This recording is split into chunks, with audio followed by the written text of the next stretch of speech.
తెలంగాణలో ఎస్ఐపిసికి సంబంధించి మనం ఆన్‌లైన్ అప్లికేషన్ ఎట్లా పెట్టుకోవాలి అని చెప్పి ఈ వీడియో లోపల స్టెప్ బై స్టెప్ అయితే మాట్లాడుకుందాం. సో, మీకు క్లియర్‌గా అర్థం కావాలంటే ఈ వీడియోని స్కిప్ చేయకుండా చూడండి. అండ్ మీరు ఒకవేళ మన ఛానల్ కొత్తగా వస్తే పక్కాగా సబ్స్క్రైబ్ చేసుకొని మీ ఫ్రెండ్స్ అందరికీ ఈ వీడియోని షేర్ చేయండి. సో, మనం ఈ అప్లికేషన్ చేసుకోవడానికి అఫీషియల్ వెబ్‌సైట్‌కి అయితే రావాల్సి ఉంటదన్నట్టు. www.tgprb.in అనే వెబ్‌సైట్‌కి రావాలి. తెలంగాణ పోలీస్ రిక్రూట్మెంట్ బోర్డ్ అంటాం. సో, ఈ వెబ్‌సైట్ లోపల మనం అయితే ఆన్‌లైన్ అప్లికేషన్ చేసుకోవడానికి ఛాన్స్ అయితే ఉంటదన్నట్టు. సో, ఈ వెబ్‌సైట్‌కి వచ్చిన తర్వాత మనకి మీదనే కనబడుతది. సో, ఇక్కడ అప్లై ఆన్‌లైన్ అని చెప్పి ఒక ఆప్షన్ అయితే ఉంటదన్నట్టు. సో, ఈ అప్లై ఆన్‌లైన్ అనే ఆప్షన్ యూజ్ చేసుకొని మనం ఆన్‌లైన్ లోపల అప్లికేషన్ అయితే చేసుకోవాల్సి ఉంటదన్నట్టు. ఓకేనా? సో, అప్లికేషన్ చేసుకోవడానికి పెద్దగా మనకు డాక్యుమెంట్స్ ఏమి అవసరం ఉండయి. ఆధార్ కార్డ్ కావాలె, ఎస్ఎస్‌సి మెమో కావాలె, mobile number, email address, mobile నంబర్‌కి మన ఆధార్ కార్డ్‌కి లింక్ అయి ఉండేలాగా చూసుకోవాలి. అండ్ మనకి ఆధార్‌కి సంబంధించిన ఫేస్ అథెంటికేషన్ ఉంటది. సో, అదొకటి మీరు ఫేస్ అథెంటికేషన్ కోసం ఆధార్ కార్డ్ మనకు ఏదైతే ఆధార్ ఉందో ఆధార్ అనేది డౌన్‌లోడ్ చేసుకొని పెట్టుకోవాలి. అండ్ దాంతో పాటుగా ఆధార్ ఫేస్ ఆర్‌డి అని ఒక యాప్ అయితే ఉంటది. ఆ యాప్‌ని కూడా మీరైతే డౌన్‌లోడ్ చేసుకొని పెట్టుకోవాల్సి ఉంటది. ఓకేనా? సో, ఫోటో ఉండాలె, సిగ్నేచర్ ఉండాలె. అండ్ దాంతో పాటుగా మీ క్యాస్ట్ ఏంటిది అని చెప్పి మీకు తెలిసి ఉండాలె. ఓకేనా? సో, ఇవి రిక్వైర్మెంట్స్. ఈ రిక్వైర్మెంట్స్ అన్నీ మీ దగ్గర ఉంటే మీరు ఆన్‌లైన్ లోపల ఈజీగా అప్లికేషన్ అయితే పెట్టుకోవచ్చు అన్నట్టు. ఓకేనా? సో, అప్లికేషన్ పెట్టుకోవడానికి మనకు ఫీ అనేది పోస్ట్‌ని బట్టి ఉంటదన్నట్టు. అండ్ మీరు ఎన్ని పోస్ట్‌లకి అప్లికేషన్ చేసుకుంటున్నారు అనే దాన్ని బట్టి కూడా ఉంటది. సో, అమౌంట్ కూడా మీరు ముందే ప్లాన్ చేసుకొని పెట్టుకోరి. ఫస్ట్ అయితే ఈ వీడియోని స్కిప్ చేయకుండా చేస్తే మీకు ఐడియా వస్తది. అండ్ మనకు అప్లికేషన్ చేసుకున్న తర్వాత ఎట్లాంటి ఎడిట్స్ అనేవి ఉండయన్నట్టు. కాబట్టి అప్లికేషన్ చేసుకునేటప్పుడు ఒకటికి 2 సార్లు ఆలోచించుకొని అండ్ నిదానంగా అప్లికేషన్ పెట్టుకోరి. మనకింకా టైం ఉంది. ఓకేనా? So, when it comes to application process మీరు అప్లై ఆన్‌లైన్ మీద క్లిక్ చేయాల్సి ఉంటదన్నట్టు అఫీషియల్ వెబ్‌సైట్‌కొచ్చి. అప్లై ఆన్‌లైన్ మీద క్లిక్ చేసిన తర్వాత మీరు ఆల్రెడీ రిజిస్టర్ అయ్యిర్రా అని చెప్పి అడుగుతదన్నట్టు. ఓకేనా? సో, అప్లై ఆన్‌లైన్ మీద మీరు క్లిక్ చేయాల్సి ఉంటది ఫస్ట్. అప్లై ఆన్‌లైన్ మీద క్లిక్ చేయడంతోటే మనకు వెబ్‌సైట్ అయితే ఇట్లా ఓపెన్ అయితది. సో, ఇక్కడేందంటే మీరు ఆల్రెడీ రిజిస్టర్ అయ్యిర్రా అని చెప్పి అడుగుతదన్నట్టు. ఓకేనా? సో, రిజిస్టర్ అయితే యెస్ ఐ హావ్ అని చెప్పి కొట్టుర్రి. మీరు కొత్తగానే అప్లికేషన్ పెట్టుకుంటున్నారు కాబట్టి రిజిస్టర్ కాలే కాబట్టి నో రిజిస్టర్ అని చెప్పి కొట్టుర్రి. ఓకేనా? సో, నాట్ రిజిస్టర్డ్ అన్నట్టుగా. సో, ఇక్కడ మనకేందంటే యెస్ ఐ హావ్ అంటే రిజిస్ట్రేషన్ అయిపోయింది. ఫర్దర్‌గా లాగిన్ పేజ్ చూపెడతది. నో రిజిస్టర్ అంటే ఏందంటే రిజిస్ట్రేషన్ కాలేదు. నేను రిజిస్ట్రేషన్ అయిదాం అనుకుంటున్నా అని చెప్పి అన్నట్టుగా. సో, నో రిజిస్టర్ అని చెప్పి కొట్టడంతోటే మనకు రిజిస్ట్రేషన్ పేజ్ అయితే ఓపెన్ అయితదన్నట్టు. సో, ఇక్కడ మనకు కొన్ని ఆప్షన్స్ ఉంటాయి. Have you studied SSC in Telangana during 2002-2024 ఓకేనా? 2004-24 20 ఇయర్స్ అని చెప్పి మనకు చూపెడుతుంది. 2004 నుండి 2024 మధ్యల నువ్వు ఎస్ఎస్‌సి చదివినావా అని చెప్పి అడుగుతాన్నట్టు. సో, ఇఫ్ యెస్, యెస్ అని చెప్పి క్లిక్ చేయరి. ఇఫ్ నో, నో అని చెప్పి క్లిక్ చేయరి. ఓకేనా? యెస్ అనుడితోటే రెగ్యులరా, సప్లిమెంటరీ అని చెప్పి అడుగుతది. సెలెక్ట్ చేసుకోరి. ఓకేనా? ఆఫ్టర్ దట్ మనం చూసుకుంటే మీరు తెలంగాణనే కాదా అని చెప్పి అడుగుతది. సో, తెలంగాణ అయితే యెస్ అని, లేకపోతే నో అని చెప్పి క్లిక్ చేయాల్సి ఉంటది. నో అని పెట్టుకుంటే మీరు ఓపెన్ కాంపిటీషన్‌కెళ్తారన్నట్టు. ఓకేనా? సో, మీరు తెలంగాణనా కాదా అని చెప్పి సెలెక్ట్ చేసుకోవాలి. ఆఫ్టర్ దట్ మనం చూసుకుంటే మనకు తెలంగాణలో అయితే డెఫినిట్‌గా ఎస్సే పెట్టుకోరి. ఎందుకంటే రిజర్వేషన్ రాదు. అండ్ దాని తర్వాత మనం చూసుకుంటే ఎస్ఎస్‌సికి సంబంధించిన హాల్ టికెట్ నంబర్ ఎంట్రీ ఇయ్యాల్సి ఉంటది. ఓకేనా? 10థ్ క్లాస్ సంబంధించి 10థ్ క్లాస్ సంబంధించిన పాస్ ఇయర్ అనేది ఎంట్రీ ఇయ్యాల్సి ఉంటది. Hall ticket number, pass year and after that ఇక్కడ మీ క్యాస్ట్ అనేది మీరు సెలెక్ట్ చేసుకోవాలి. ఈ క్యాస్ట్ లోపల ఏందంటే ఎస్సీనా, ఎస్టీనా, బీసీఏనా ఓకేనా? సో, ఎస్సీ లోపల 1, 2, 3 ఉంది. గ్రూప్ 1, గ్రూప్ 2, గ్రూప్ 3 అని చెప్పి. అది కాకుండా బీసీ లోపల బీసీఏ, బీసీడీఈ ఓకేనా? ఎస్టీ ఉంది. సో, ఏంది మీ కమ్యూనిటీ అని చెప్పి సెలెక్ట్ చేసుకోవాలి. సో, ఈ కమ్యూనిటీని బట్టే మనకు ఫీ చూపెడతదన్నట్టు. సో, ఈ కమ్యూనిటీ అనేది మనం పెట్టిన తర్వాత చేంజ్ చేయరాదు. ఈ ఏవైతే డీటెయిల్స్ మనం ఇస్తున్నామో ఈ డీటెయిల్స్ ఏవి కూడా మీరు ఒకసారి ఎంటర్ చేసిర్రంటే చేంజ్ కావు. కాబట్టి జాగ్రత్తగా ఈ డీటెయిల్స్ మీరు ఫిల్ చేయాల్సి ఉంటదన్నట్టు. ఓకేనా? So, candidate name as per SSC. SSC ప్రకారం క్యాండిడేట్ నేమ్ అనేది ఎంట్రీ చేయాలి. ఆఫ్టర్ దట్ మొబైల్ నంబర్ అనేది ఎంటర్ చేయాల్సి ఉంటది. ఆఫ్టర్ దట్ మనం చూసుకుంటే SSC as per SSC date of birth ఏదైతే ఉందో ఆ డేట్ ఆఫ్ బర్త్ అనేది మనం ఎంట్రీ చేయాల్సి ఉంటదన్నట్టు. And after that email address. Mobile number, email అనేది మనదే ఇచ్చుకోవాలి. వర్కింగ్‌లో ఉన్నది మాత్రమే ఇచ్చుకోవాల్సి ఉంటది. ఓటీపీలు వస్తాయి అన్నట్టు వీటికి. అండ్ ఆఫ్టర్ దట్ మనం చూసుకుంటే జెండర్ మేలా, ఫీమేలా అని చెప్పి ఉంటది. మనకు మేల్ అయితే మేల్, ఫీమేల్ అయితే ఫీమేల్ అని చెప్పి సెలెక్ట్ చేసుకోవాలి. ఆఫ్టర్ దట్ ఇక్కడ మనకి సబ్మిట్ అనే ఒక ఆప్షన్ ఉంటది. సబ్మిట్ మీద క్లిక్ చేయాల్సి ఉంటదన్నట్టు. సో, క్లిక్ చేయడంతోటే మీకు రిజిస్ట్రేషన్ అనేది సక్సెస్‌ఫుల్‌గా కంప్లీట్ అయిపోతాయి అన్నట్టు. సో, ఒక పాపప్ వస్తది. ఏంది కదా అంటే నువ్వు ఇచ్చే డీటెయిల్స్ ఒకసారి చూసుకో. ఓకేనా? సో ప్రొసీడ్ కావాలనుకుంటే ఓకే కొట్టు, లేదు మాడిఫై చేద్దాం అనుకుంటే క్యాన్సల్ కొట్టు అని చెప్పి చూపెడుతుంది. సో మీ డీటెయిల్స్ అనేవి ప్రాపర్గా చూసుకొని మీరు సబ్మిట్ మీద క్లిక్ చేయాలి. సబ్మిట్ మీద క్లిక్ చేసిన తర్వాత ఓకే మీద క్లిక్ చేయాలి. సో క్లిక్ చేయడంతో మనకు వెబ్సైట్ అనేది ఇట్లా ఓపెన్ అయితే మనకు ఒక ఓటీపీ వస్తుంది అన్నట్టు. ఓకేనా. సో మన రిజిస్టర్డ్ మొబైల్ నెంబర్ కావచ్చు, ఈమెయిల్ కావచ్చు, ఓటీపీ వస్తుంది. ఆ ఓటీపీని మనం ఎంట్రీ చేసి వెరిఫై అనేది క్లిక్ చేయాల్సి ఉంటుంది అన్నట్టు. వెరిఫై అనేది క్లిక్ చేయడంతో మన రిజిస్ట్రేషన్ అయితే కంప్లీట్ అయిపోతుంది. ఓకేనా.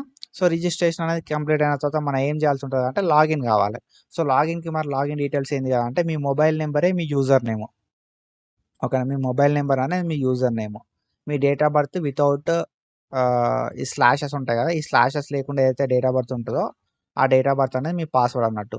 సో పాస్వర్డ్ ఏంటంటే ఇప్పుడు సపోజ్ మీ డేట్ 1/1/1998 అయింది అనుకో. సో ఇట్లా ఎంటర్ చేయాలి. మీ డేట్ January 1st 1998 అయినది ఇట్లా పాస్వర్డ్ అనేది ఎంటర్ చేయాల్సి ఉంటుంది అన్నట్టు, వితౌట్ స్లాషెస్. ఈ మధ్యలో గీతలు ఉంటాయి కదా, ఆ గీతలు అనేది ఎంటర్ చేయకుండా డేట్, మంత్, ఇయర్ ఈ ఫార్మాట్ లోపల మనం డేట్ ఆఫ్ బర్త్ అనేది ఎంట్రీ చేస్తే మన పాస్వర్డ్ అనేది ఓపెన్ అవుతుంది అన్నట్టు. సో ప్రొసీడ్ టు లాగిన్ అని చెప్పి కొట్టాలి. ప్రొసీడ్ టు లాగిన్ అని చెప్పి కొట్టిన తర్వాత మనకి ఏంటంటే మన మొబైల్ నెంబర్ ఎంటర్ చేయమంటుంది. ఓకేనా. రిజిస్టర్డ్ మొబైల్ నెంబర్ ఎంటర్ చేయాలి. పాస్వర్డ్ అనేది మన డేట్ ఆఫ్ బర్త్ ఎంట్రీ చేయాల్సి ఉంటుంది అన్నట్టు. ఓకేనా. సో డేట్ ఆఫ్ బర్త్ అనేది ఎట్లా ఎంట్రీ చేయాలి అంటే suppose me date of birth అనేది January 2nd, ఒక January 2nd 1990 అయింది అనుకో. ఇప్పుడు మీరు మీ డేట్ ఆఫ్ బర్త్ని ఎట్లా ఎంటర్ చేయాలంటే నార్మల్గా 2nd January 01/1990. ఇది ఒక ఎగ్జాంపుల్ మాత్రమే చెప్తున్నా మీకు అర్థం కావడానికి. సో ఇట్లయితే మనం మన డేట్ ఆఫ్ బర్త్ని అయితే ఎంట్రీ చేయాల్సి ఉంటుంది అన్నట్టు. ఎంట్రీ చేసి సైన్ ఇన్ మీద క్లిక్ చేయాలి. ఓకేనా. సో సైన్ ఇన్ మీద క్లిక్ చేయడంతో మనకు వెబ్సైట్ అయితే ఇట్లా ఓపెన్ అవుతుంది. సో మన పాస్వర్డ్ని రీసెట్ చేసుకోమంటుంది. సో ఇప్పుడు ఏం చేయాలి కదా అంటే కరెంట్ పాస్వర్డ్ అంటే ఏంది, మనం ఇదివరకు ఏం డేట్ ఆఫ్ బర్త్ ఇచ్చినాం. ఓకేనా. 2nd January 19, ఓకేనా 1990. సో ఈ డేట్ ఆఫ్ బర్త్ అనేది ఇవ్వాలి మనం. ఓకేనా. 2nd January 1990 అనే డేట్ ఆఫ్ బర్త్ మనం ఇవ్వాల్సి ఉంటుంది అన్నట్టు. సో ఈ డేట్ ఆఫ్ బర్త్ని ఇచ్చి ఓకేనా ఈ పాస్వర్డ్ని మనం ఇచ్చి ఆఫ్టర్ దట్ కొత్త పాస్వర్డ్ని ఎంట్రీ చేయాలి. అంటే కరెంట్ పాస్వర్డ్ని ఎంట్రీ చేసి తర్వాత ఏదైతే న్యూ పాస్వర్డ్ ఉందో న్యూ పాస్వర్డ్ని ఎంట్రీ చేయాలి. న్యూ పాస్వర్డ్ లోపల ఏంటంటే న్యూ పాస్వర్డ్ అనేది 18 to 16 క్యారెక్టర్స్ ఉండాలి. ఓకేనా. 18 to 16 అంటే 18 నుండి 16 డిజిట్స్ ఉండాలి. అండ్ ఆఫ్టర్ దట్ ఏదైనా ఒక అప్పర్ కేస్ అంటే A to Z లోపల పెద్ద ఏవైతే ఆల్ఫాబెట్స్ ఉంటాయో మనకు క్యాపిటల్ ఏబీసీస్ ఏవైతే ఉంటాయో క్యాపిటల్ ఏబీసీస్ లోపల A to Z లోపల ఏదైనా ఒక ఏబీసీ ఉండాలన్నట్టు. అండ్ ఆఫ్టర్ దట్ అంటే ఏంటంటే ఏదైనా ఒక నెంబర్ ఉండాలి. ఒక దాంతోపాటు ఏంటంటే ఏదైనా ఒక స్పెషల్ క్యారెక్టర్ ఉండాలి. నేను ఎట్లా పాస్వర్డ్ పెడతా కదా అంటే మన పాస్వర్డ్ క్యాపిటల్ ఏ పెడతా. ఓకేనా. AN, ఓకేనా ANALGESIC అనాల్జెసిక్. ఓకేనా. @123 అని పెడతా. సో ఇది నా పాస్వర్డ్. సో ఎవరికి గెస్ చేయకుండా ఉండేలాగా చూసుకోరు. ఓకేనా. ఎవరు కూడా ఈజీగా గెస్ అయ్యేలాగా లైక్ ఇప్పుడు ఏంటంటే గెస్ అవ్వద్దు. ఓకేనా. కొంచెం స్ట్రాంగ్గా పెట్టుకోవడానికి ట్రై చేయండి. ఎవరికి కూడా ఈ పాస్వర్డ్ అనేది క్రాక్ కావద్దు. అట్లా పెట్టుకోరి. అండ్ ఏదైనా ప్లేస్ లోపల మీ పాస్వర్డ్ని రాసుకొని పెట్టుకోరి. ఓకేనా. సో పాస్వర్డ్ ఎంట్రీ చేసిన తర్వాత మీరు సబ్మిట్ కొట్టుర్రి. పాస్వర్డ్ అనేది సేవ్ అయిపోతుంది. సో దాని తర్వాత ఏంటంటే మనకు పేమెంట్ గేట్వే ఓపెన్ అవుతుంది అన్నట్టు. సో పేమెంట్ గేట్వే అనేది మనము ప్రొసీడ్ టు పే క్లిక్ చేసే ముందు ఏ పోస్ట్కి మనం అప్లికేషన్ పెట్టుకుందాం అనుకుంటున్నాం అనేది సెలెక్ట్ చేసుకోవాలి. ఓకేనా. సో ఇందులో మనకి డిఫరెంట్ పోస్టులు ఉన్నాయి. సో ఇక్కడ మీ క్వాలిఫికేషన్ బేస్ చేసుకొని మీకు ఏది కావాలని చెప్పి దాన్ని మనం టిక్ పెట్టుకోవాలి. ఓకేనా. మీకు దేనికి ఎలిజిబిలిటీ ఉంటే దానికి. ఓకేనా. సో టిక్ పెట్టుకున్న తర్వాత ఏంటంటే మనకు ఫీ పేమెంట్ చూపెడుతుంది ఇక్కడ. సో ఫీ పేమెంట్ దగ్గర అవన్నీ టిక్ పెట్టుకున్న తర్వాత కంటిన్యూ టు పే మీద క్లిక్ చేయాల్సి ఉంటుంది అన్నట్టు. ఓకేనా. సెలెక్ట్ చేసుకోవడంతో మనకి ఎంత అమౌంట్ అని చెప్పి చూపెడుతుంది. సో దాని తర్వాత కంటిన్యూ టు పే అని చెప్పి క్లిక్ చేయాలి. సో కంటిన్యూ టు పే అని చెప్పి క్లిక్ చేయడంతో మనకు వెబ్సైట్ అనేది ఇట్లా ఓపెన్ అవుతుంది అన్నట్టు. సో ఇక్కడ మనకి పేమెంట్ చేయడానికి డిఫరెంట్ ఆప్షన్స్ ఉంటాయి. క్రెడిట్ కార్డ్ అని, డెబిట్ కార్డ్ అని, నెట్ బ్యాంకింగ్ అని, వ్యాలెట్ అని, యూపీఐ అని చెప్పి ఉంటుంది అన్నట్టు. సో ఏదైనా ఒక పేమెంట్ మోడ్ని యూజ్ చేసుకొని మీరు ఫీ పేమెంట్ అయితే చేసేయాలి. So debit card, credit card లోపల ఏంది కదా అంటే card number, CVV or CVC number, expiry date ఇవి ఇచ్చి మనం మేక్ పేమెంట్ అని కొట్టుడుతో మనకు ఓటీపీ వస్తుంది. ఆ ఓటీపీ ఎంటర్ చేస్తే ఫీ పేమెంట్ అయిపోతుంది. Debit card, credit card. Debit card is nothing but ATM card. మన ATM కార్డ్ ఉంటుంది కదా దాన్ని మనం డెబిట్ కార్డ్ అంటాం. ఓకేనా. సో క్రెడిట్ కార్డ్ అంటే కొంతమందికే ఉంటుంది. ఆ క్రెడిట్ కార్డ్ లేకపోయినా కూడా ATM కార్డ్ తోటి మనం ఫీ పేమెంట్ చేయొచ్చు మన అకౌంట్ లోపల పైసలు పెట్టుకొని. లేదు నెట్ బ్యాంకింగ్ అంటే కొంతమందికి నెట్ బ్యాంకింగ్ ఉంటుంది అన్నట్టు. కోటక్ మహీంద్రా అని, SBI అని, యూనియన్ అని అట్లా నెట్ బ్యాంకింగ్ ఉంటుంది. వాళ్ళకి ఏంటంటే లాగిన్ ఐడి ఉంటుంది. ఓకేనా. లాగిన్ ఐడీ ఉంటది. అండ్ దాంతో పాటుగా పాస్వర్డ్ ఉంటది. ఆ లాగిన్ ఐడీ, పాస్వర్డ్ యూజ్ చేసి పేమెంట్ చేయొచ్చు. వాలెట్స్ ఉంటాయన్నట్టు. మోబివింక్ అని చెప్పి అండ్ దాంతో పాటు కొన్ని డిఫరెంట్ వాలెట్స్ ఉంటాయి. ఆ వాలెట్స్ త్రూ కూడా పేమెంట్ చేయొచ్చు. లేదు అంటే యూపీఐ తోటి కూడా పేమెంట్ చేయొచ్చు. లైక్ స్కానర్ ఉంటది కావచ్చు. లేదు అంటే యూపీఐ ఐడీ ఎంట్రీ చేస్తే మన ఫోన్‌కి డైరెక్ట్ పేమెంట్ చేయడానికి డిస్‌ప్లే అయితదన్నట్టు యాక్సెప్ట్ చేయమని. సో, అట్లా ఫీ పేమెంట్ కూడా చేయడానికి ఛాన్సెస్ అయితే ఉంటాయన్నట్టు. సో, సేఫెస్ట్ వే ఏంది కదా అంటే డెబిట్ కార్డ్ వాడితే ఫీ పేమెంట్ ఈజీగా అయిపోతది. నెట్ బ్యాంకింగ్ వాడినా అయిపోతది. క్రెడిట్ కార్డ్ వాడినా అయిపోతది. సో, సేఫెస్ట్ వే అన్నట్టు ఇవి. ఈ వాలెట్, యూపీఐ అనేది కొన్నిసార్లు సిగ్నల్ ఇష్యూస్ ఏమైనా ఉంటే కట్ అవ్వచ్చు. అండ్ ఫీ పేమెంట్ చేసేటప్పుడు మెయిన్‌గా మీరు గుర్తుపెట్టుకోవాల్సింది ఒకటే, రిఫ్రెష్ చేయకండి. రిఫ్రెష్ చేస్తే ఇబ్బంది పడతారు. ఓకేనా. సో, అది. అండ్ ఆఫ్టర్ దట్ మనం చూసుకుంటే ఫీ పేమెంట్ అయిన తర్వాత మీరు ఎంత కట్టిర్రని చెప్పి, మీ మొబైల్ నంబర్ ఏంటి అని చెప్పి, మీ ట్రాన్సాక్షన్ ఐడీ ఏంటి అని చెప్పి మనకు ప్రతీదీ డీటెయిల్స్ చూపెట్టడం అయితే జరుగుతాదన్నట్టు. సో, ఫీ పేమెంట్ అనేది సక్సెస్‌ఫుల్ అయిన తర్వాత మీరు ఏం చేయాలి అంటే continue to fill application form. ఓకేనా. అప్లికేషన్ ఫార్మ్‌ని ఫిల్ చేయడానికి కంటిన్యూ చేయాలి. సో, అప్లికేషన్ ఫార్మ్‌ని ఫిల్ చేయడానికి కంటిన్యూ చేసిన తర్వాత మనకేందంటే ఇక్కడ డీటెయిల్స్ అన్ని అడుగుతాదన్నట్టు. ఓకేనా. సో, ఇక్కడేందంటే single application form for all posters. మీరు ఏదైతే పోస్ట్‌లకు అప్లికేషన్ పెట్టుకుంటున్నారో అన్ని పోస్ట్‌లకి సింగిల్ అప్లికేషన్ అన్నట్టు. ఓకేనా. సో, ఇక్కడేందంటే మనకు పేపర్ అడుగుతది. ఏ పేపర్ అని చెప్పి. ఇంగ్లీషా, తెలుగా, ఉర్దూ అని చెప్పి. మీకు రిటన్ పేపర్ ఎగ్జామినేషన్ మోడ్ ఏది ఉండాలని చెప్పి అడుగుతది. అది మీకు ఏది కంఫర్ట్ ఉంటే అది సెలెక్ట్ చేసుకోరి. అండ్ మన నేమ్ అనేది యాస్ పర్ ఎస్ఎస్‌సి మనం ఆల్రెడీ ఇచ్చినాం. అదే నేమ్ ఇక్కడ డిస్‌ప్లే అయితది. అండ్ మన ఫాదర్ నేము, మదర్ నేమ్ అనేది క్యాపిటల్ లెటర్స్ లోపల ఎంటర్ చేయాల్సి ఉంటది. ఓకేనా. అండ్ జెండర్ మనం ఆల్రెడీ ఇచ్చినాం. ఆ జెండరే వచ్చేస్తది ఇక్కడ. అండ్ ఆఫ్టర్ దట్ మనం చూసుకుంటే మన ఫోటో, సిగ్నేచర్ రెండిటిని అటాచ్ చేసి అప్‌లోడ్ చేయాల్సి ఉంటదన్నట్టు. సో, 30-100 కేబీ మధ్యల. సో, ఇది అప్‌లోడ్ చేయాల్సి ఉంటది. అండ్ ఆఫ్టర్ దట్ మనం చూసుకుంటే Aadhaar card number, Aadhaar number అయితే మనం ఇయ్యాల్సి ఉంటదన్నట్టు. ఓకేనా. డేట్ ఆఫ్ బర్త్ అనేది మనం ఏదైతే ఇచ్చినామో అది వచ్చేస్తది ఆటోమేటిక్‌గా. అండ్ ఏజ్ కూడా ఆటోమేటిక్‌గా కాలిక్యులేట్ అయ్యి రావడం అయితే జరుగుతదన్నట్టు. ఓకేనా. సో, అండ్ ఆఫ్టర్ దట్ మనం చూసుకుంటే కమ్యూనిటీ మనం పెట్టినాం ఆల్రెడీ. ఆ కమ్యూనిటీ బేస్ చేసుకొని ఫీ పేమెంట్ చేసినాము. సో, కమ్యూనిటీ ఏదైతే పెట్టామో ఆ కమ్యూనిటీ లోపల సబ్ క్యాస్ట్ ఏదని చెప్పి ఎంట్రీ చేయాల్సి ఉంటదన్నట్టు. ఓకేనా. ఆఫ్టర్ దట్ మీరు లోకలా కాదా అని చెప్పి మనం ఆల్రెడీ సెలెక్ట్ చేసుకున్నాం కదా! ఆ లోకలా కాదా అని చెప్పి ఏదైతే సెలెక్ట్ చేసుకున్నామో మనము, అందులోపల ఒకవేళ మీరు నాన్ లోకల్ అని చెప్పి పెట్టిర్రనుకో, నో అని చెప్పి పెడితే మీది ఏ స్టేట్ అని చెప్పి సెలెక్ట్ చేసుకోవాల్సి ఉంటదన్నట్టు. ఓకేనా. అండ్ దెన్ దాని తర్వాత పుట్టుమచ్చలు, identification marks. So, identification marks అనేది 10థ్ మెమో లోపల ఉంటాయి. కొందరికి 2 ఐడెంటిఫికేషన్ మార్క్స్ ఉంటాయి. కొందరికి ఒకటుంటది. సో, 2 ఉంటే 2 పెట్టుర్రి. లేదంటే ఒకటైనా పెట్టినా పర్లేదన్నట్టు. మొబైల్ నంబర్ ఆల్రెడీ ఇచ్చిందే వస్తది. ఎస్ఎస్‌సి రూల్ నంబర్ ఆల్రెడీ ఇచ్చిందే వస్తది. ఈమెయిల్ ఐడీ ఆల్రెడీ ఇచ్చిందే వస్తది. ఆల్టర్‌నేటివ్ మొబైల్ నంబర్ అడుగుతది. ఆల్టర్‌నేటివ్ మొబైల్ నంబర్ అనేది ఇచ్చేసేయండి. ఓకేనా. మీకు తెలిసినోళ్ళది ఎవరిదో బాగా క్లోజ్ ఉంటారో వాళ్ళది ఇచ్చేస్తే సరిపోతదన్నట్టు. ఓకేనా. ఆఫ్టర్ దట్ మనం చూసుకుంటే మనం ఫస్ట్ నుండి సెవెంత్ వరకు ఏ డిస్ట్రిక్ట్‌లో చదివినామో ఆ డిస్ట్రిక్ట్ అనేది మనకు లోకల్ అయితదన్నట్టు. సో, కొత్త డిస్ట్రిక్ట్స్‌ని బేస్ చేసుకొని మీరు ఏ డిస్ట్రిక్ట్‌లో చదివిర్రో ఫస్ట్ టు సెవెంత్ ఆ డిస్ట్రిక్ట్‌ని సెలెక్ట్ చేసుకోరి. ఓకేనా. ఆఫ్టర్ దట్ మనం చూసుకుంటే మీరు టెస్ట్ ప్రిఫరెన్స్ ఎక్కడ సెలెక్ట్ చేసుకుంటున్నారు అని చెప్పి ఏదైనా ఒక డిస్ట్రిక్ట్‌ని సెలెక్ట్ చేసుకోవాలి. ఓకేనా. ఏదైనా ఒక 2 డిస్ట్రిక్ట్‌లని సెలెక్ట్ చేసుకోవాలి. ఒకవేళ మనకేందంటే మన డిస్ట్రిక్ట్ లోపల టెస్ట్ రాయడానికి వీలు లేకపోతే వేరే డిస్ట్రిక్ట్‌లో కూడా ఏస్తారన్నట్టు. కానీ ఏందంటే మనం మన డిస్ట్రిక్ట్‌ని తొందరగా అప్లికేషన్ పెట్టుకున్నప్పుడు చూజ్ చేసుకుంటే మనకు ఏదైతే ప్రిఫరెన్సెస్ పెట్టుకున్నామో ఆ ప్రిఫరెన్స్ 1 లోపలనో, ప్రిఫరెన్స్ 2 లోపలనో వస్తాయన్నట్టు. ఓకేనా. సో, అది. అండ్ ఇక్కడ మనకు కొన్ని డీటెయిల్స్ అడుగుతాయి. ఎక్స్ సర్వీస్ మ్యానా అని చెప్పి, ఏజ్ రిలాక్సేషన్ కావాలా అని చెప్పి మనకు అడుగుతాన్నట్టు. సో, వాటికి సంబంధించి ఎక్స్ సర్వీస్ మ్యాన్ అయితే యెస్ లేకపోతే నో అని చెప్పి పెట్టుకోరి. ఏజ్ రిలాక్సేషన్ కోసము మీరు యెస్ అని పెట్టుకుంటే యెస్ అని పెట్టుకోరి. లేదంటే నో పెట్టుకోరి. ఓకేనా. Depending upon age relaxation or reservation under home guard అన్నట్టు. ఓకేనా. అండ్ ఆఫ్టర్ దట్ మనం చూసుకుంటే అడ్రెస్ ఫర్ కమ్యూనికేషన్ అని చెప్పి మనకు ఇచ్చిర్రు. సో, అడ్రెస్ ఫర్ కమ్యూనికేషన్ లోపల మీ నేమ్ ఇయ్యాలే. ఓకే. సో, ఆల్రెడీ మన నేమ్ అనేది ఆటోమేటిక్‌గా వస్తది. సో, కేర్ ఆఫ్ అడుగుతది. Care of is nothing but father name or mother name ఇచ్చేసేయండి. కేర్ ఆఫ్ ఫాదర్ నేమ్ ఇస్తే బెటరు. ఓకేనా. ఆఫ్టర్ దట్ మీ హౌస్ నంబర్ ఇయ్యండి. మీ విలేజ్ ఏంటి అని చెప్పి విలేజ్ ఇవ్వండి. మీ డిస్ట్రిక్ట్ ఇవ్వండి. మండల్ సెలెక్ట్ చేసుకొని, మీ పిన్ కోడ్ అనేది సెలెక్ట్ చేసుకొని ప్రొసీడ్ టు నెక్స్ట్ పేజ్ మీద క్లిక్ చేయండి. సో, క్లిక్ చేయడం తోటే మనకేంది కదా అంటే ఇట్లా చూపెడతది బ్రో. ఓకేనా. సో, ఈ డీటెయిల్స్ మళ్ళీ మీ మోడిఫై కావు. కాబట్టి డీటెయిల్స్ అనేది ప్రాపర్‌గా ఇచ్చిర్రా అని చెప్పి చెక్ చేసుకోమంటది. మీరు మన వీడియో చూస్తున్నారు కాబట్టి మీరు అప్లికేషన్ చేసుకునే అప్పుడే ఓకేనా. సో, ప్రతీది కూడా ప్రాపర్‌గా ఇవ్వండి. ఓకేనా. సో, ప్రాపర్‌గా ఇచ్చి మోడిఫికేషన్స్ కావు. అంటే ఎడిట్ కాదన్నట్టు. ఏవైనా డీటెయిల్స్ నువ్వు తప్పించినావనుకో ఇబ్బంది పడతామన్నట్టు. ఓకేనా? ఎడిట్ అనే ఆప్షన్ ఉండది. కాబట్టి మీరేం జేయాల్సి ఉంటది గదా అంటే ఎడిట్ ఆప్షన్ లేదు గాబట్టి మీరు డీటెయిల్స్ ప్రాపర్‌గా ఇయ్యాలే. ఓకేనా? So, proceed to next page మీద క్లిక్ జేయడంతోటే సో, మోడిఫికేషన్స్ ఏం లేవు గదా అంటది. మనం ఓకే అని జెప్పి క్లిక్ జేయాలే. సో, క్లిక్ జేసిన తర్వాత మనకేందంటే ఎడ్యుకేషన్ క్వాలిఫికేషన్స్ అడుగుతాయన్నట్టు. సో, మీరేదైతే ఫీ పేమెంట్ చేసిర్రో వాటన్నిటికి సంబంధించి ఎడ్యుకేషన్ క్వాలిఫికేషన్స్ ఏమున్నాయని చెప్పి అడుగుతది.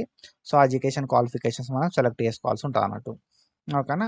సో, ఎడ్యుకేషన్ క్వాలిఫికేషన్ అనేది సెలెక్ట్ చేసుకున్న తర్వాత ఇక్కడ కొన్ని ఇంపార్టెంట్ ఇన్‌స్ట్రక్షన్స్ అని చెప్పి ఇచ్చిర్రు. ఈ ఇంపార్టెంట్ ఇన్‌స్ట్రక్షన్స్ ఏవైతే ఉన్నాయో ఇవన్నిటిని మనం టిక్ పెట్టాలి. ఓకేనా? యాక్సెప్ట్ చేయాలన్నట్టు. సో, ఇవి యాక్సెప్ట్ చేసినప్పుడు మాత్రమే మనకు సబ్మిట్ ఆప్షన్ ఎనేబుల్ అయితదన్నట్టు. ఓకేనా? సో, ఇక్కడ మనకి కొన్ని ఆప్షన్స్ ఉన్నాయి. సో, కమ్యూనిటీ అనేది చేంజ్ కాదు అని చెప్పి. ఓకేనా? సో, ఏదైనా ఇన్ఫర్మేషన్ నువ్వు ఫాల్స్ ఇస్తే నీ మీద యాక్షన్ తీసుకుంటామని చెప్పి. ఓకేనా? అండ్ దాంతో పాటుగా మనకి ఏమిచ్చారు కదా అంటే నాన్ లోకల్ స్టూడెంట్స్ ఎవరైతే ఉంటారో, క్యాండిడేట్స్ ఎవరైతే ఉంటారో వాళ్ళని ఓసీలాగా ట్రీట్ చేస్తామని చెప్పి ఇచ్చిర్రు. సో, ఇవన్నీ ఒకసారి ఇన్‌స్ట్రక్షన్స్ చూసుకొని సబ్మిట్ మీద క్లిక్ చేయండి. ఓకేనా? సబ్మిట్ మీద క్లిక్ చేయడంతోటి ఏందంటే మీకు అడుగుతదన్నట్టు. సో, చేంజెస్ ఏం లేవు కదా అని చెప్పి. చేంజెస్ ఏం లేవు అంటే మీరు చేంజెస్ ఏం లేవు కాబట్టి గెట్ ఓటీపీ మీద క్లిక్ చేయాలి. చేంజెస్ ఏమైనా ఉన్నాయంటే క్యాన్సల్ మీద క్లిక్ చేసి డీటెయిల్స్ మళ్ళీ ఒకసారి క్రాస్ చెక్ చేసుకోవాలి. లేదు అంటే మళ్ళీ ఎంటర్ చేయాల్సి ఉంటదన్నట్టు. ఓకేనా? సో, గెట్ ఓటీపీ ప్రాపర్‌గా ఉన్నాయి కాబట్టి గెట్ ఓటీపీ మీద క్లిక్ చేయాల్సి ఉంటది. గెట్ ఓటీపీ మీద క్లిక్ చేయడంతోటే మనకు మన ఈమెయిల్‌కి లేకపోతే మొబైల్ నంబర్‌కి ఓటీపీ వస్తది. ఆ ఓటీపీ అనేది మనం ఎంట్రీ చేయాల్సి ఉంటది. ఎంటర్ చేసిన తర్వాత ఓకే మీద క్లిక్ చేయాలి. క్లిక్ చేసిన తర్వాత ఏందంటే మీ అప్లికేషన్ ఫార్మ్ సక్సెస్‌ఫుల్‌గా సబ్మిట్ అయింది. మీరు ఆధార్ ఫేస్ వెరిఫికేషన్‌కి లైక్ రెడీగా అన్నట్టుగా మనకు verify with Aadhaar face authentication అని చెప్పి ఉంటదన్నట్టు. ఓకేనా? సో, మన అప్లికేషన్ ఫార్మ్ అనేది సక్సెస్‌ఫుల్‌గా సేవ్ అయింది అని చెప్పి చూపెడుతది. అండ్ దాంతో పాటుగా ఆధార్ ఫేస్ అథెంటికేషన్ తోటి వెరిఫై చేయండి అని చెప్పి ఉంటదన్నట్టు. సో, మనం ఏం చేయాలి కదా అంటే మన ఫోన్ లోపల ఆధార్ యాప్ అనేది డౌన్‌లోడ్ చేయాలి. ఓకేనా? ఆధార్ యాప్ అనేది డౌన్‌లోడ్ చేయాలి. ఈ ఆధార్ యాప్‌తో పాటుగా ఆధార్ ఫేస్ ఆర్‌డి అని చెప్పి ఒక యాప్ ఉంటది. ఆధార్ ఫేస్ ఆర్‌డి అని చెప్పి ఒక యాప్ ఉంటదన్నట్టు. సో, ఆధార్ యాప్ ఒకటి, ఆధార్ ఫేస్ ఆర్‌డి ఈ 2 యాప్‌లయితే మనం డౌన్‌లోడ్ చేసుకొని పెట్టుకోవాల్సి ఉంటదన్నట్టు. సో, డౌన్‌లోడ్ చేసుకొని పెట్టుకున్న తర్వాత ఏందంటే, మనకు ఇక్కడ కంటిన్యూ మీద క్లిక్ చేయాలి. ఓకేనా? Verify with Aadhaar face authentication మీద క్లిక్ చేయాలి. సో, క్లిక్ చేయడంతోనే మనకొక క్యూఆర్ కోడ్ వస్తదన్నట్టు. సో, ఈ క్యూఆర్ కోడ్ ఏంటిది అంటే మనం యాప్‌లో ఓపెన్ చేసి క్యూఆర్ కోడ్‌ని స్కాన్ చేయాల్సి ఉంటదన్నట్టు.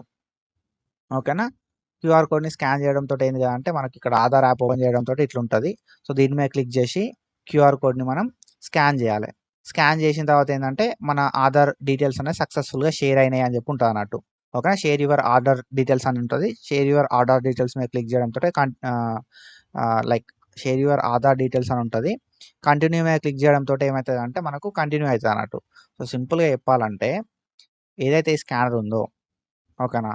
ఈ స్కానర్ అనేది వచ్చిన తర్వాత మీరేం జేస్తారు గదా అంటే సింపుల్‌గా ఆధార్ యాప్ అనేది ఓపెన్ జేసి ఇక్కడ స్కాన్ అనే ఆప్షన్ ఉంటది. స్కాన్ అనే ఆప్షన్ మీద క్లిక్ జేసి ఈ స్కానర్‌ని ఈ క్యూఆర్ కోడ్‌ని స్కాన్ జేయాలి. ఓకేనా? క్యూఆర్ కోడ్‌ని స్కాన్ జేయాలి. స్కాన్ జేసిన తర్వాత ఏమంటది గదా అంటే share your Aadhaar details to continue అని జెప్పి ఉంటదన్నట్టు. ఓకేనా? Continue to share your Aadhaar details అని ఉంటది. సో, మనం కంటిన్యూ మీద క్లిక్ జేయాలి. ఓకేనా? కంటిన్యూ మీద క్లిక్ చేయడంతోటే మనకు వెబ్‌సైట్ అనేది ఇట్లా చూపెడతదన్నట్టు యాప్ లోపల. ఓకేనా? సో, అంటే మనకు ఆధార్ వెరిఫికేషన్ కోసము తెలంగాణ పోలీస్ వాళ్ళు రిక్వెస్ట్ చేస్తున్నారు అని చెప్పి ఉంటదన్నట్టు. సో, ఇక్కడ మనం అప్రూవ్ చేయడమా, డినై చేయడమా ఉంటదన్నట్టు. సో, మనం మన ఆధార్ డీటెయిల్స్ ఇవ్వాలనుకుంటున్నాం కాబట్టి అప్రూవ్ చేయాల్సి ఉంటదన్నట్టు. ఓకేనా? సో, అప్రూవ్ చేసిన తర్వాత ఏంది కదా అంటే మనకు కంటిన్యూ టు ఫేస్ వెరిఫికేషన్ అని చెప్పి ఉంటది. కంటిన్యూ టు ఫేస్ వెరిఫికేషన్ మీద క్లిక్ చేయాలి. So, continue to face verification మీద క్లిక్ చేయడంతోటే మనకు ఫేస్‌కి సంబంధించిన ఫేస్ ఆర్‌డి యాప్ లోపల ఆటోమేటిక్‌గా ఓపెన్ అయితది. సో, మనం మన ఫేస్ అనేది ఒక వైట్ బ్యాక్‌గ్రౌండ్ నుండి ఓకేనా? సో, మన ఎనక వైట్ బ్యాక్‌గ్రౌండ్ ఉండాలె. మన ఫేస్ అనేది ప్రాపర్‌గా మంచి లైటింగ్ కండిషన్ లోపల ఉండాలె. అండ్ దాంతో పాటుగా ఏందంటే మన ఫేస్‌ని మనం లైక్ మన ఐస్‌ని మనం బ్లింక్ చేస్తా ఉండాలె. ఓకేనా? సో, మన బ్యాక్ సైడ్ ప్రాపర్ వైట్‌గుండాలె. మన ఫేస్ మీద మంచి లైట్ ఉండాలె. ఓకేనా? ఫేస్ వెరిఫికేషన్ కాబట్టి. మన ఐస్ అనేది బ్లింక్ చేస్తా ఉండాలె. అప్పుడు మన వెరిఫికేషన్ అనేది కంప్లీట్ అయిపోతదన్నట్టు. ఓకేనా. సో, వెరిఫికేషన్ అనేది కంప్లీట్ అయిన తర్వాత ఏమంటది కదా అంటే, ఆధార్ షేర్డ్ సక్సెస్‌ఫుల్లీ అని చెప్పొస్తది. తెలంగాణ పోలీస్ అని చెప్పొస్తదన్నట్టు. ఓకే మీద ప్రెస్ చేయాలే. ఓకే మీద ప్రెస్ చేయడంతోటే మనకేంది కదా అంటే, మనకు ఆధార్ షేర్డ్ సక్సెస్‌ఫుల్లీ అని చెప్పి డిస్‌ప్లే అయితది.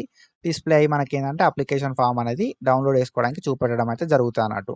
సో, ఇట్లా చూపెట్టిన తర్వాత మీ అప్లికేషన్ ఫార్మ్ అనేది మీరు డౌన్‌లోడ్ చేసుకొని ఫర్దర్‌గా అప్డేట్స్ కోసం వెయిట్ జేయండి. ఓకేనా. సో, ఇది ఇన్ఫర్మేషన్. ఐ హోప్ మీకు క్లియర్‌గా అర్థమైందని చెప్పి అనుకుంటున్నా. ఫర్దర్‌గా ఏమన్నా అప్డేట్ వస్తే మన ఛానెల్‌లో వీడియో చేసుకుందాం. కాబట్టి ఫాలో అయితా ఉండండి మన ఛానెల్‌ని. And thank you so much. Signing of.